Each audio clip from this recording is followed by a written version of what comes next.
નમસ્કાર દર્શક મિત્રો, માલણ તીરેમાં આપનું સ્વાગત છે।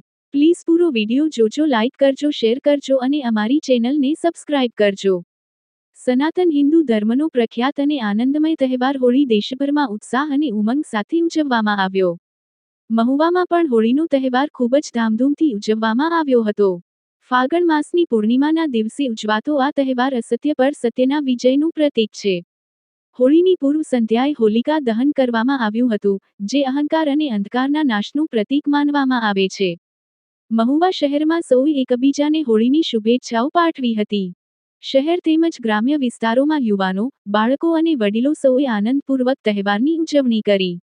વિવિધ સ્થળોએ સાંસ્કૃતિક કાર્યક્રમો અને ભજન કીર્તનનું આયોજન કરવામાં આવ્યું હતું।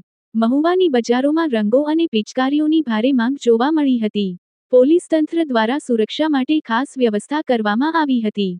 હોળીનો તહેવાર ભાઈચારા, પ્રેમ અને એકતાનો સંદેશ આપે છે અને સમાજમાં આનંદ અને ઉલ્લાસનું વાતાવરણ સર્જે છે। ચાલો મહુવામાં જુદા જુદા વિસ્તારોમાં થતા હોલિકા દહનના દર્શન કરીએ।